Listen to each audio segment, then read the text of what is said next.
तो लेटर वैदिक पीरियड तक आते आते जो ये गोत्र का प्रादुर्भाव है या आश्रमों का प्रादुर्भाव है, पुरुषार्थ का प्रादुर्भाव है, विवाह के अलग अलग प्रकार हैं, इन सारी चीज़ों में बहुत सामाजिक तौर पे बहुत बदलाव आ गया था। जैसे कि गोत्र के बारे में अभी मैंने बताया कि जो एक ही गोत्र के लोग थे उनका आपस में विवाह नहीं हो सकता था। पर्टिकुलर किसी गोत्र से उत्पन्न जो व्यक्ति है वो उसी गोत्र का, उसी मूल पुरुष के गोत्र का माना जाएगा। फिर बहुत सारे गोत्रों का इसमें आगे हम वर्णन भी करेंगे। और पुरुषार्थ की बात करें तो पुरुषार्थ में हमारा धर्म, अर्थ, काम, मोक्ष, इन चारों पुरुषार्थों का आगे बहुत अच्छा वर्णन है, जिनके थ्रू मनुष्य की भौतिक और आध्यात्मिक जीवन के बीच में यानी मटेरियलिस्टिक और स्पिरिचुअल लाइफ के बीच में कैसे बैलेंस करना है, ये चीज़ें हमें उत्तर वैदिक काल में देखने को मिलती हैं। ऐसा कुछ ऋग वैदिक काल में इस बारे में कोई बात नहीं हुई है।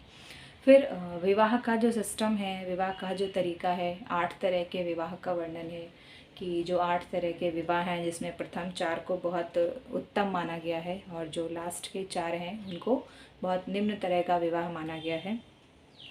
4 लास्ट के आपके गंधर्व विवाह हैं, असुर विवाह है, राक्षस विवाह है, पिशाच विवाह है, इस तरह के इनको बहुत निम्न माना गया है। और एक छोटा सा एग्जाम्पल भी मैं देना चाहूँगी असुर विवाह का, कि जो सतयुग में राजा दशरथ थे उनका और कैकेयी जी का विवाह है वो असुर विवाह के अंतर्गत हुआ था। असुर विवाह जो है उसमें एक कन्या के जो पिता हैं उनको धन देकर कन्या को खरीद कर उससे विवाह करने का ऐसा प्रथा उस टाइम प्रचलन था। तो लेटर वैदिक पीरियड में ये सारी चीज़ों का एक अलग अलग तरीके से विकास कहें या एक नए चरण में मनुष्य सामाजिकता के तौर पर पहुंच गया था। हाँ, लेकिन स्त्रियों का जो स्थिति थी वो ऋग वैदिक काल से बहुत निम्न हो गई थी।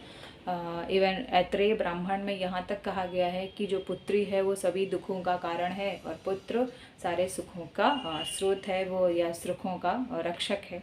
मतलब ये सारी चीज़ें दिखाती हैं कि जो मेल डोमिनेंसी है वो बहुत ऋग वैदिक उत्तर वैदिक काल तक आते आते इसका ज़्यादा से ज़्यादा उपयोग होने लगा था। तो ये बात हमने अभी तक राजनीतिक और सामाजिक स्थिति की हमने बात की कि समाज में और राजनीतिक स्थिति में ऋग्वैदिक काल से उत्तर वैदिक काल के बीच में क्या प्रमुख परिवर्तन हुए, जिनसे इन 500 सालों में जो मनुष्य था एक अलग ही चरण में पहुंच गया है। और अभी आगे हम आपको नेक्स्ट वीडियो में धार्मिक स्थिति, आर्थिक स्थिति, इस बारे में बात करेंगे। और जो सबसे इम्पोर्टेंट पीरियड वैदिक लिटरेचर, जिससे आपका बहुत सारा क्वेश्चंस आपके एग्जामिनेशंस में आने वाले हैं, आपके एग्जामिनेशंस में पूछे जाते हैं, तो इस बारे में पढ़ना और पढ़ाना बहुत ज़रूरी है। और तो हम आज के लिए इतना ही काफ़ी है।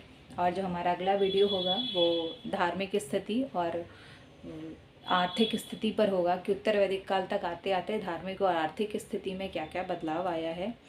और वैदिक जो लेटर वैदिक लिटरेचर है उस बारे में हम बात करेंगे। उससे मैं कोशिश करूँगी कि ज़्यादा से ज़्यादा आपको क्वेश्चंस मिलें, ज़्यादा से ज़्यादा आपको फैक्ट्स मिलें जो आपके एग्जामिनेशंस के लिए बहुत ज़्यादा उपयोगी हो। इतिहास पढ़ने का और जानने का, उसमें रुचि रखने का सबसे अच्छा और बेहतरीन तरीका यही है कि आप उसके पास्ट के और फ्यूचर को जानें। जिस दिन आपको किसी भी चीज़ का, जैसे हम कोई मूवी देखते हैं, कोई नॉवेल पढ़ते हैं या किसी भी चीज़ को, आजकल बहुत वेब सीरीज़ बहुत चल गया है, लोग देखते रहते हैं भले ही एंड में कुछ नहीं हो। क्यों? क्योंकि अब क्या होने वाला है, क्या होने वाला है, एक जो इंटरेस्ट होता है पहले क्या हुआ था। तो उसी तरह से इतिहास को अगर आप उसका पिछला अगर अच्छे से जान जाएंगे, पिछले के बारे में आपको इंटरेस्ट हो जाएगा, तो इतिहास पढ़ने में आपको कभी रटने की ज़रूरत नहीं पड़ेगी, कभी आपको बोर नहीं होना पड़ेगा। और एक बस मौज की तरह पढ़ते जाइए, समझते जाइए, जो आपके लिए अच्छा है।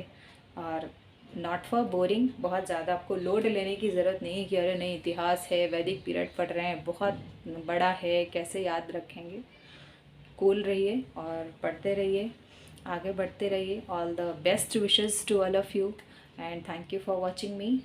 जय हिंद, जय भारत।